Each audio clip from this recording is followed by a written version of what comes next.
Karen, Yes. every once in a while, we come across someone that's such a perfect guest that it blows your mind.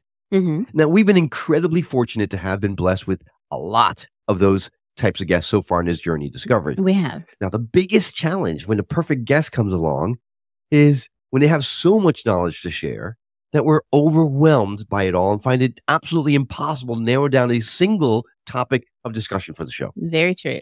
Today's guest poses just such a challenge. Now, the messages he brings with him come directly from spirit. And what we can tell you is that by the end of this episode, you're going to have been enlightened, entertained, inspired, and above all, motivated to dive even deeper into your spiritual journey. Welcome to the Skeptic Metaphysicians.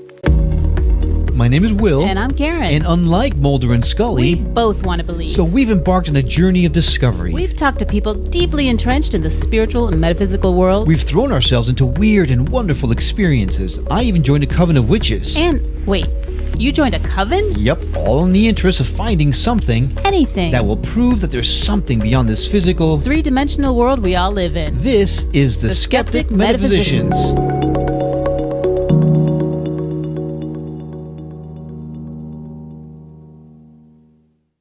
Hi, I'm Will. And I'm Karen. And today's main topic guest is an author, a certified advanced practitioner of EMF balancing, a holy fire 3 Karuna Reiki master. Ooh. He's also a certified level 5 Melchizedek method facilitator. I have to look up how to pronounce that. That's easy for you to say. Gesundheit, right? A light body activator and a multi-dimensional healer. I'm not sure what he's not, but he's everything else.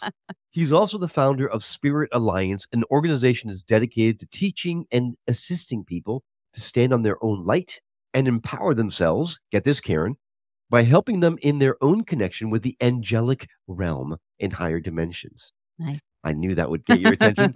Now, that enables them to experience their own personal divine. It's my absolute pleasure to welcome into the show, Marty Rawson. Marty, thanks so much for coming on. Well, and thank you very much for having me. Oh, It's a joy to be here. so many questions popped to mind right off the bat. So many questions, including what the heck I just pronounced is.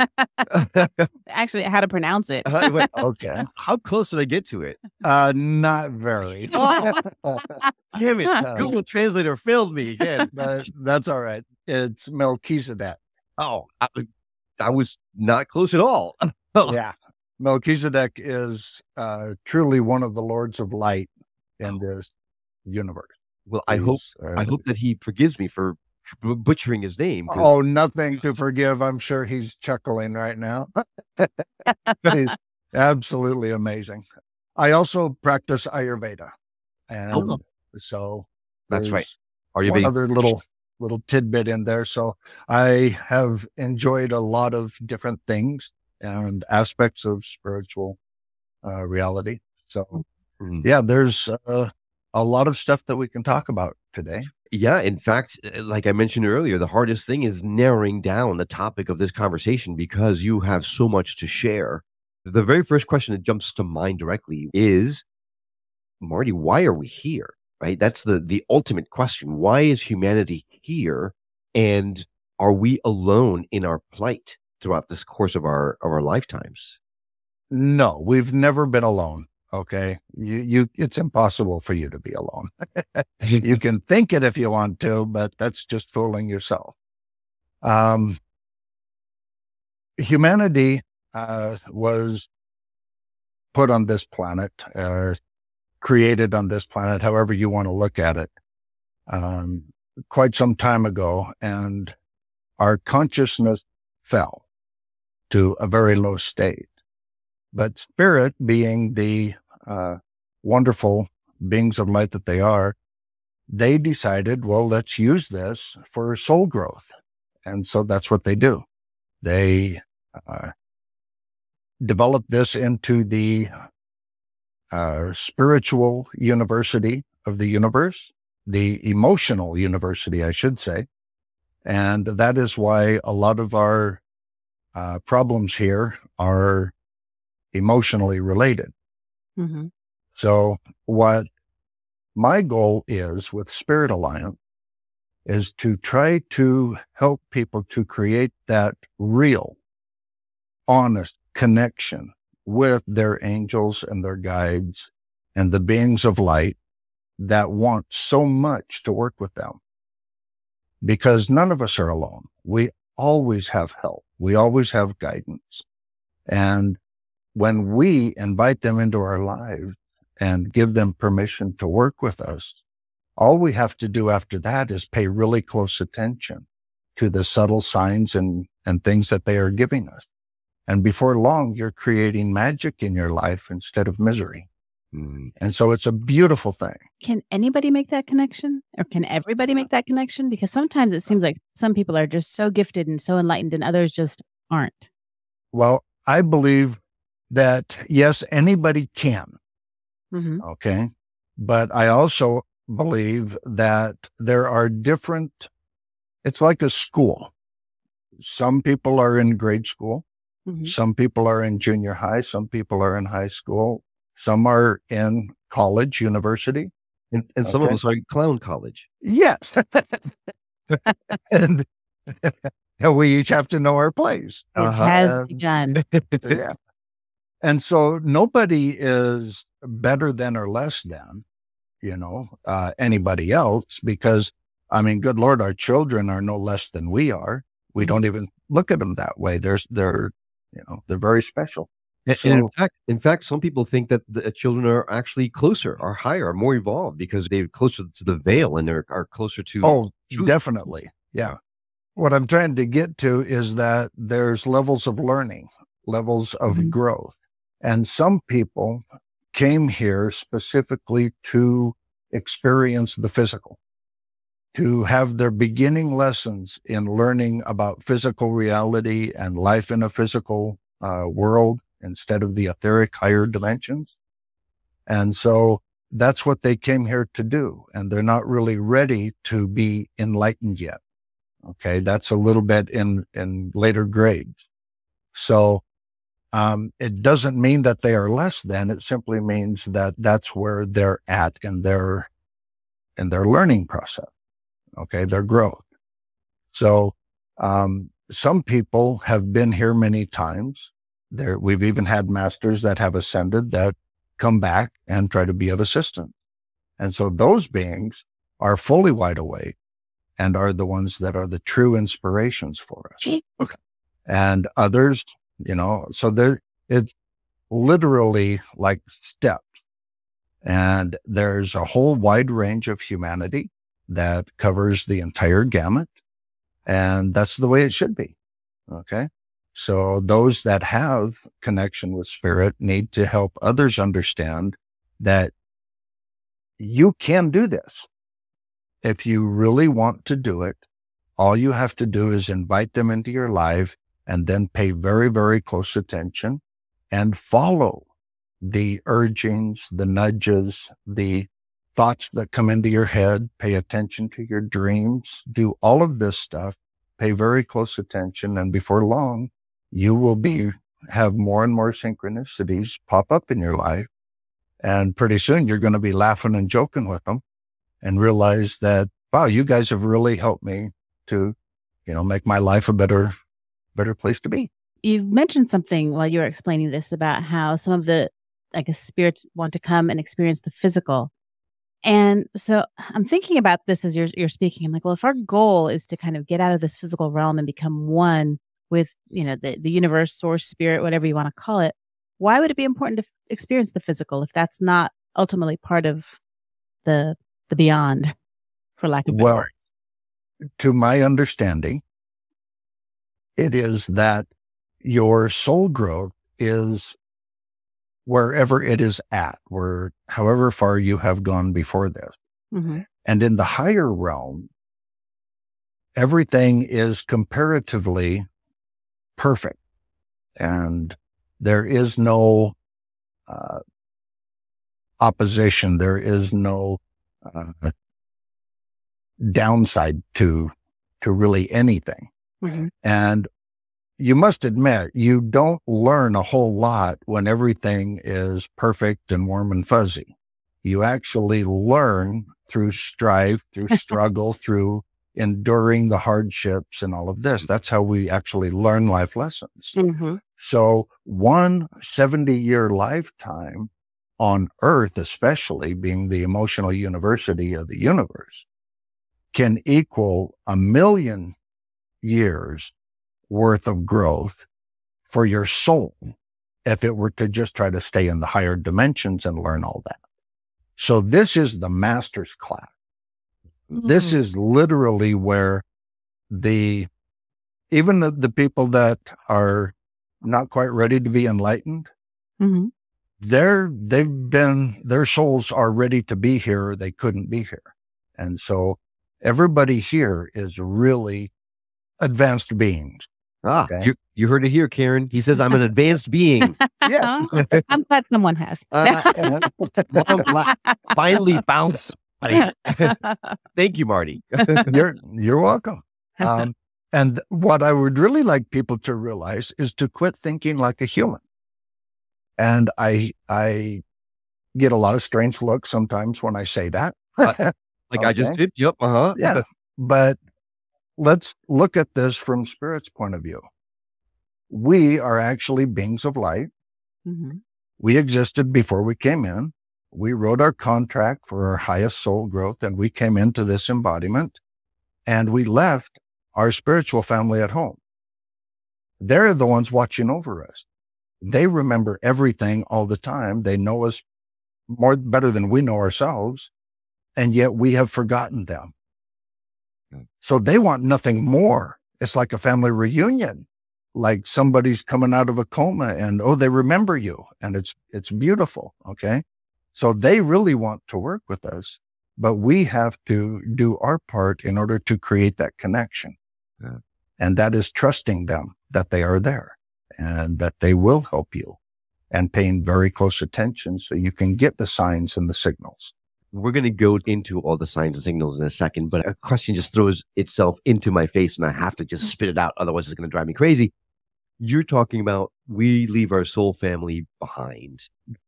Here's the question that I'm needing to ask more and more people. Everyone's saying that we are really all just one. Split into 1,000 million, trillion, gazillion souls or whatever fragments. If we're all one, how are we leaving family behind? Is it not just us? We're leaving ourselves behind? Well, yeah, you can look at it that way. It's not really that we leave them behind. It is that we forget that we are spirit. Right. Okay. So in our own amnesia, we leave them behind. They're right here with us. I got you. But we don't see them. Most of the time, we don't see them. We don't listen to them. We don't notice them. And so they are standing around just going, hey, when's he going to notice us? And it sure would be nice to help out with this situation, Sounds like me and every party we throw, Karen. When are you going to notice me? All right. So then how do you know when they're talking to you? Now, you hear about like the angel numbers, the 111s and the 444s and all that kind of stuff. But how can you know for sure? Because there was a point in time when I was seeing those numbers everywhere. And then something happened and it went dry. So did I piss somebody off or did I just predict, or what happened? They really don't get mad. Oh, well, that's good. Ooh. Shoot. If they got mad, they have been stern with me when I needed it. Okay. But the love was still so thick that fear could not exist. Okay. So they are truly unconditional beings of love and light. And so, what I say is that first off, whatever you get into, if you get into the numbers, they will work with you by numbers. If you look at dreams or you receive a lot of information through your dreams, they will work with you that way. If you are into animal totems, they will bring animal totems to you so that you can see what those messages are. Okay. Whatever it is, because they communicate with each individual in exactly the perfect way for that individual. So everybody's unique and different. And so that's what they will do. Now, one thing that I will say for everyone is pay very, very close attention to your own thoughts what you believe are your own thoughts, because they can actually speak to you. And if you're not paying attention, you will think that it's your thought. But here's the difference. It will be somebody talking to you. I have had them, when I was thinking something, I've literally had them say, and why would you think that? Okay. And it took me a second because it felt so much like my own thought. And I realized, holy smokes, they're talking to me. Yeah, you're right. Why was I thinking that? And so you have to pay very close attention to your thoughts and also the sudden urges or impulses that come upon you, whatever you're doing, it doesn't matter. But if you get a thought or a sudden impulse to do something slightly different than you were, if it's a good thing, if it's, not a bad thing, follow it, turn left on this street going home instead of the way you usually do, or whatever the minor little thing is, because you never know what they're going to show you. When I went to Egypt, they literally gave me the tour of a lifetime by separating me from the group to help me find every single thing I wanted at every temple we visited. And it was incredible. So I had read Drunvalo Melchizedek's Flower of Life, Volume 1 and 2, and he goes deep into every one of the temples, exactly what they were used for and all of that. So when I went to Egypt, I wanted to find out, was all of this true? Was everything that he said true? It was really important to me. And so when we went to those temples, I felt everybody else was walking away from me, but apparently I was walking away from them, and I was just letting spirit guide me. And at every single temple, I found exactly what he had put in those books and what was there. And you could look at it and go, wow, he was right. This is how this is laid out. This is what it was for. So, I mean, there's all sorts of different things that can help you with. Yeah. It sounds like you have to do one or two things, either be hyper vigilant or super relaxed and open. And both sound just exhausting to me. Because if I'm constantly having to be vigilant about what I'm thinking, I don't know if I could do that. I don't really believe you have to be hyper vigilant. Okay. Although I got to admit, when I started out, I was. There you go. There you go. I mean, but eventually you learn to relax and just notice. Just notice what you're thinking and what you're feeling, and follow those impulses and that sort of thing. And pay attention to your dreams. People don't really pay close enough attention to their dreams. So if you have a very vivid dream and you have emotions attached to whatever is going on in that dream, look at the symbolism of what those things mean in your dream and pay attention to the emotions that you had with it. And that will give you huge information about what they're trying to tell you.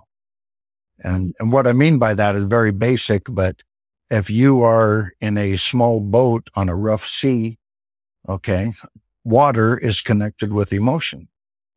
And so you might want to look at how tumultuous your emotions are at the time. What's going on emotionally. Pay attention to whatever it is. So how did you start on this path? You have done so much, but it had to have begun with something. And how did you know it was real? Marty, before you answer that, I'm getting an urge and a message that we're supposed to take a break. So I think I need to follow that. Right. When we come back, we're going to continue talking to Marty about this stuff. Especially, we'll have him answer Karen's great question, because that was a great question. But we also want to talk about how we can make our personal connection with these angelic beings, because I know that is something that is of incredible interest to Karen. So stay with us. We'll be right back.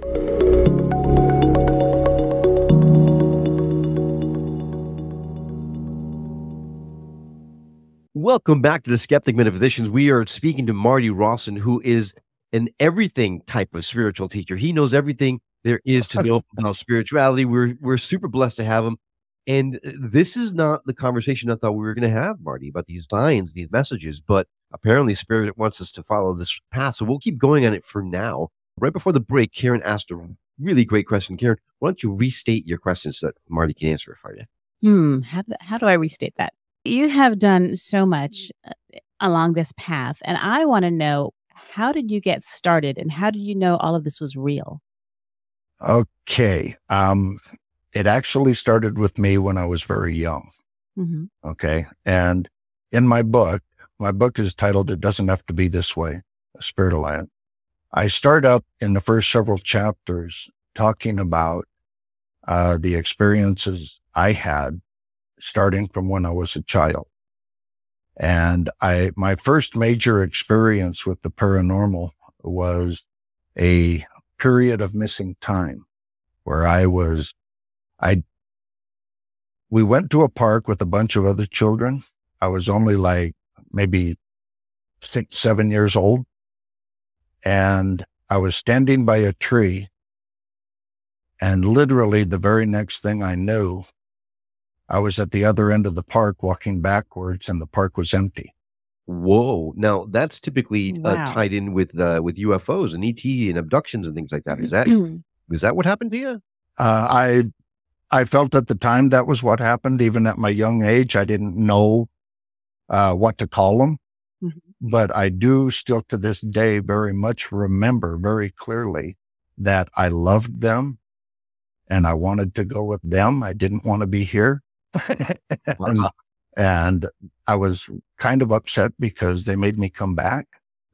And I also knew that they did something to help me.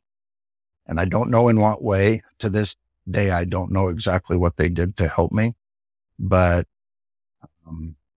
I knew that, and I was sad that I had to come back. And as I'm walking through, I heard a lady screaming my name. And as she came and found me, she asked me, where did I go? And I said, I don't know. I was standing by the tree, and then I was walking through the park. I don't know. And of course, she didn't accept that at all. Mm-hmm. And when I did try to explain, I just got in more trouble. So I just shut up and realized, okay, this isn't something that we can talk about with other people. Right. And so a few years after that, I actually had the experience that took place where I got the title for my book. And so I've been having experiences where the angelic realm and the star nations pretty much my entire life. And basically I'm really glad that the world is starting to wake up, and we're starting to realize that we're not alone. And all of this, the problem that I have is, and I probably shouldn't go into this right now, but they're trying to create so much fear about it. And that bothers me. Yeah. Because I'll summarize it this way.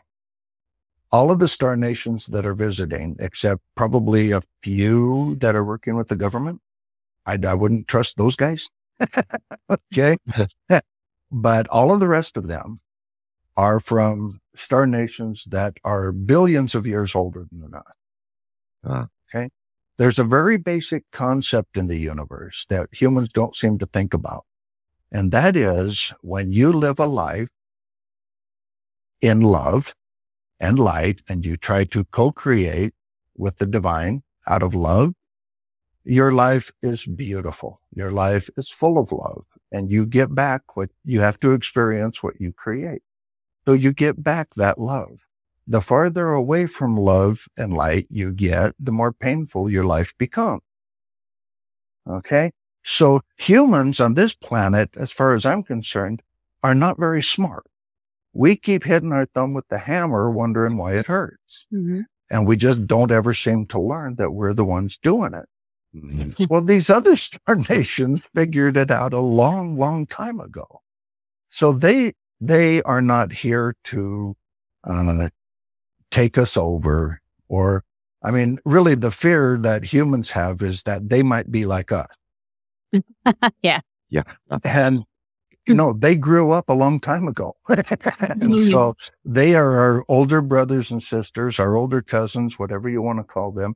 And they are here to see have we grown up enough to become members of their family? Yeah. Or are we still going to go backwards and hurt ourselves to the point of no return again? Right. There's a concept when I took Psychology 101 called projecting, right? And I feel when people talk about the fear-based type of relationship with star nations, like you call them, it almost seems like it's what they would do. So that's what they expect the others to do to them. So they come Exactly. from a sense of projection, which is unfortunate because they just, there's a video just went viral with UFOs over a military base. Everyone's incredibly interested in this stuff, but the first instinct for the military is to say they're a danger to us and we need to shoot them down and figure out why they're here, as opposed to, hey, let's have a chat and see what we can learn from them. And that's what's keeping us behind, I think, unfortunately. Yeah. And our very mentality, if they were to land, would be to send the military to go talk to them. And if you're going to send the military as your emissaries, what does that say to whoever you're meeting? It's saying that the military runs this planet. This is a military society, and that's what they can expect. I think that when the star nations, because they know us, I think that when they actually start making first contact, it's not going to be around, it's not going to be on the White House lawn. It's not going to be around the military so much. It's probably going to be in some other country where the people are rural and just peace-loving people. Okay. I think that there's going to be a host of events and they're going to have to show themselves. They are. And I wish people would understand that they are showing themselves in the skies a lot to get people to realize and get them ready for full disclosure. We've spoken to a lot of people who actually even do CE5 events where they consciously call them to you in order to make contact. So I do think there's a movement growing that there's people out there that are trying to make contact consciously. And I do believe that these star nations are making contact with those that actually open themselves up to it. Right. The thing is, you always have the people going, oh, you're opening yourself up to people, these beings coming in doing experiments on you. So that's a whole other conversation. Well, those are the people, again, that are projecting. So I might be cautious about them. Right. Yeah. Absolutely. Absolutely. You have free will. I want to say this really quick, and this because this applies to all of spirit. The Creator itself gave you free will. You have the right to determine if you will work with just beings of light or whether you're going to fling that door open and invite everything in. I made my choice a long time ago that I am only going to work consciously and in all ways. I'm only inviting in the beings of light. Now, I don't care if they're star nations. I don't care if they're angels. I don't care if they're ascended masters. I don't care if they're Elohim, lords of light. Okay. As long as they're working in the love and light. Okay. Those are the ones that I invite into my life. And so we don't have to worry about really the dark side.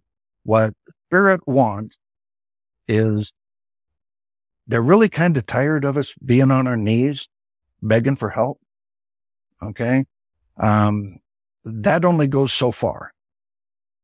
This is a material world that requires action in order to get results.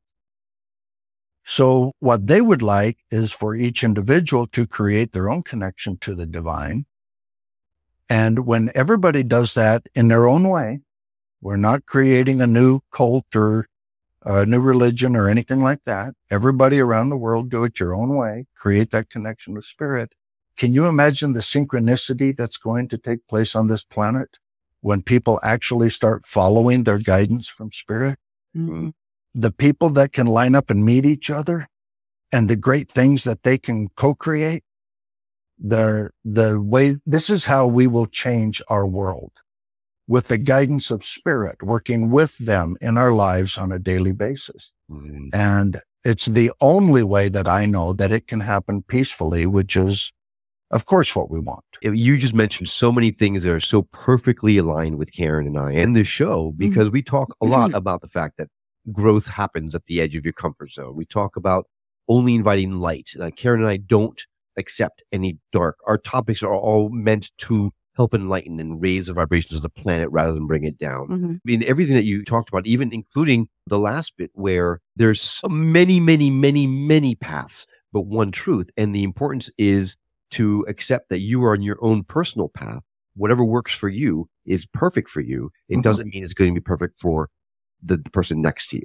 And Right. that's, I think, where we are having a disconnect. When everyone's yelling, no, that's the wrong way. Who says it's the wrong way? So rather than shut down, we want to promote the fact that, hey, this is a personal experience. We're all here to experience our own divinity in our own way. And that's the only way forward. Now, you take it even a step further, where you say that only by doing that will we find finally a way to change this world for the better.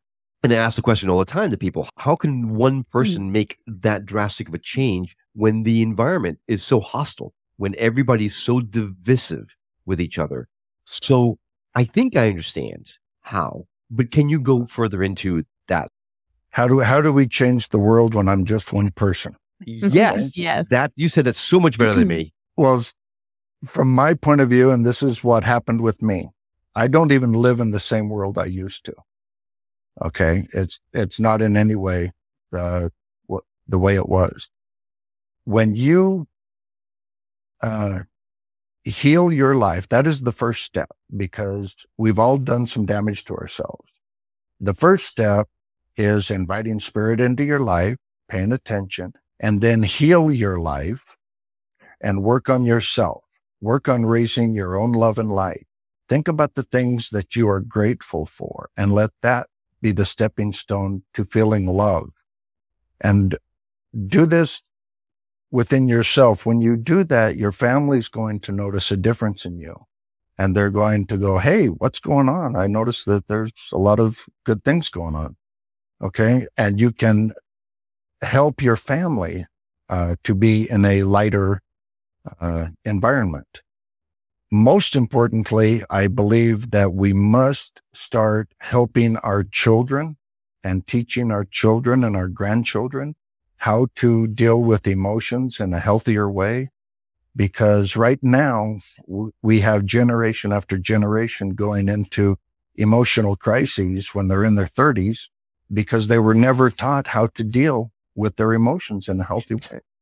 And that is incredibly important on this planet. Okay. So we start with ourselves, then we start with our family, we start with our relations. Okay.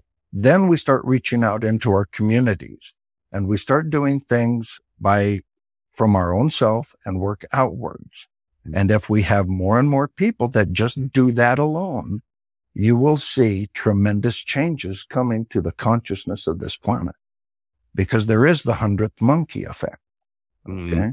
And so I'd like to get billions doing it, but that's kind of maybe a lofty goal, but if you don't shoot for it, you'll never get there. So,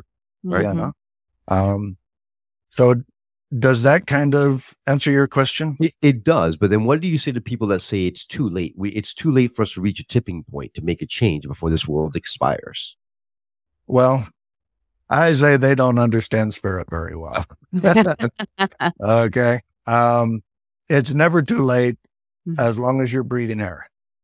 Okay. Don't ever give up. Don't ever stop. That is rule number one. You just never quit. Okay. And there might be a lot of people that go home before this all wraps up. I mean, this is not going to happen in the blink of an eye. Okay. But we need to start actually doing the work and having conversations about how can we change our systems? How can we change our court system? How can we change our education system? How can we change our monetary system? How can we do these things? Because a truly mature spiritual civilization is one that works for the highest good of all concerned. And I don't believe that you can find a single country on this planet where their departments and their government organizations, however they are structured, where they actually work for the highest good of all the people. They actually work for the very few. And we need to grow up and start taking care of each other, because if we actually paid attention to what's in the highest good of all concerned, there would be no need for war. There would need, I mean, we have enough. We can feed everybody on this planet right now. Mm-hmm. We just have to actually decide that we want to do that. Right. And we need to start doing the things that we say we want. Because humans are really good about saying, well, I like peace. I want peace, but I think I'll go bomb that country so I can have peace. And it's like, no, that's the wrong approach. That's because there's a reason why they're bombing that country, because there's something in that country that they want, right? So when It's not peace, it's a piece of. Yes, exactly. Exactly. So really what you get into is the fact that it's really about greed. We have to overcome our greed in order to be able to help each other. Exactly. And Will, also, my interpretation or answer of your question when you're saying, what would you say to the people who say it's too late? Uh-huh. You know what? So first of all, like you said, it's never too late if you're still breathing. But if you're making all of these changes, at least your world is going to be better. So you know what? Maybe it's a lofty goal to think one person's going to change the entire world. Maybe it's not, but you can change your world. And that's just going to be a much better place to live. Yeah, for sure. Maybe I'll just take it that. Yeah, we will all just skip over this world and into a more peaceful, loving world just by changing who we are. I'll go with that. Yeah. Well, I absolutely agree with all of that, but I can't explain exactly how it's done. I don't claim to have all the answers. Darn it, Marty. That's why we got you on the show. You said you had the answers. There is something that you can answer, I'm hoping. Okay. How to open up that connection to the angelic beings. Yeah. Okay. First and foremost, you have to really decide that that is what you want within your heart and soul. Mm-hmm. Okay. We can never con spirit. Okay. It's impossible. You just can't do it. So when you truly have that desire in your heart and soul, and you sincerely from your heart ask them to come into your life, I guarantee you they hear that. There's no way they cannot. They are always with you. Your higher self is always with you. It is impossible for it to not hear you. Okay. And so we are individualized awarenesses floating about in a sea of living conscious energy with trillions of other individualized awarenesses of all sizes, shapes, and forms. Okay. So the whole thing is consciousness. You cannot have a thought and not have the universe hear it. You cannot. Okay. So it is all one, but it would be pretty boring to just be one all the time. That's why the creator said, hey, I think I want to play with this. And so he created countless individualized awarenesses and said, go play, go co-create with me. But remember to co-create with love, because you must experience what you create.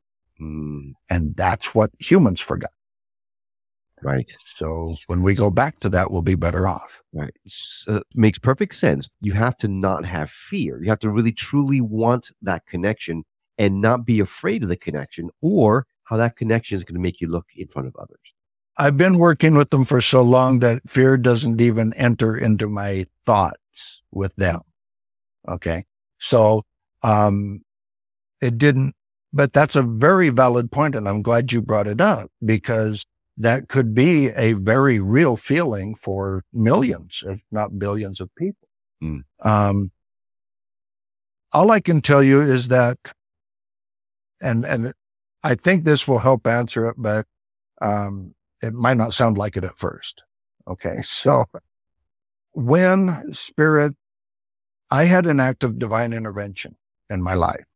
Okay. And this was what really kicked off me healing my life and going in a totally different direction than what I was. Okay. And they were very unhappy with me. Okay. They were literally standing in my bedroom, at the foot of my bed and at the side of my bed. And they were not happy. Okay. They had no reason to be happy because I was literally trying to commit suicide. Oh, A very slow way, but I was intentionally doing it because I thought there was no hope. Okay. This was a long, long time ago. And they were very disappointed with what I was doing, and they had every right to be. But you know, these beings were so big that I should have been terrified. But the love was so thick, fear could not exist in their presence. It was impossible for me to fear them. And then my very being started to remember them. And it became obvious, oh my God, you guys are my angels. I know you. And oh, this is what home feels like. We don't ever get to feel this love here. Okay. And I've experienced that. So that's what I feel every time I think of them. I know that that's the place they come from. And if just telling that story can help people to understand that when we say they are beings of love and light, that is literally the environment that they live in. That is the makeup of all that is. So when you go home, literally fear cannot exist there. Fear is a human perception of lack, that you lack something, you lack control, you lack whatever. Okay. You maybe lack finances, you're out of food, whatever. Okay. But it's always based in some perception of lack. And honestly, being one with all that is, it's impossible for you to lack anything because you're part of the creator, you're part of the one. Right. Okay. So these other beings are part of the creator and part of the one as well. And they are here to embrace you, to cradle you in their arms, to inspire you, to make you laugh. I don't have fear. It's not fear, it's doubt. Doubt. Which is very It's not afraid of anything. Is this real? Well, can I make a minor disagreement there? Yeah, absolutely. Doubt is the most insidious form of fear that there is. Touchdown. Why? Because it is so subtle. It is so subtle that you don't recognize it as a fear. But it is. There's only really two emotions. There's love and fear, and everything else falls into one of these two categories. And doubt is the most insidious form of fear because it's a way that fear works into your trying to work with your logical brain and go, well, I'm not sure about that. Okay. And it causes your human brain, which thinks it knows everything and doesn't actually know squat. Okay. But all of our own thoughts get in there and start mixing around, and we play mental games with ourselves. And that's the human part. And it's perfectly normal. Okay. We just have to recognize that that's what's going on. But when you start having your own experiences with the divine, nobody can ever take that away from you. And that's what my goal is to help people have that. So, have you ever heard the term, the phrase, fake it till you make it? Oh yeah. It's been my motto my entire life. Okay. I'm still doing it right now. I didn't like that when I first heard it. I thought that, well, now that's ridiculous. But sometimes you have to go on faith. Okay. And faith was another thing I had a hard time with. Okay. Because what do you mean? I just got to believe something? Well, have you ever used your imagination? Okay. And I ask this for a reason, and that is because being the eternal being of light that you are, wandering around in a universe of consciousness, it is your imagination that is the very beginning of you controlling energy and you interacting with this universal consciousness.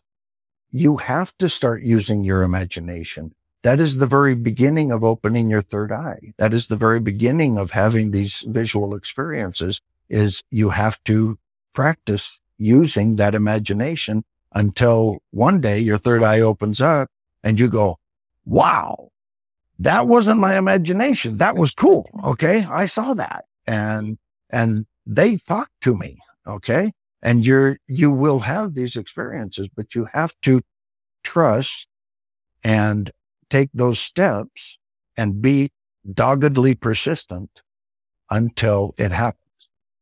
And I think that everybody actually has a lot of interactions with spirit. They just don't recognize them as such. Now, we are woefully out of time, and I would be, I know, it's time has flown by, but I would be remiss if I didn't talk to you about your book. Yeah, it doesn't have to be this way. A Spirit Alliance. Okay. And that is on Amazon. And it is worldwide. So no matter where you're at, you can order that through Amazon. And we've touched on it a little bit about the topic. You mentioned that you start with your early experiences. You do have a chapter on star nations and things like that. But who's the perfect person for that book? Who's going to resonate the strongest with that book? Anybody that is on the spiritual path that wants to learn how to work with spirit and how to work with energy.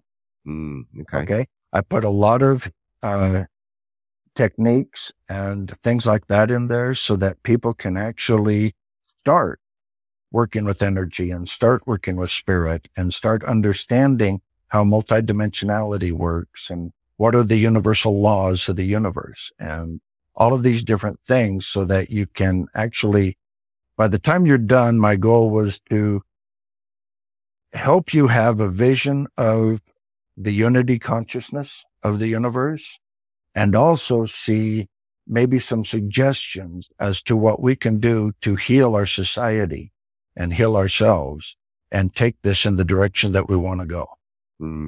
So if anybody is interested in any of that, then I believe this book will be for you.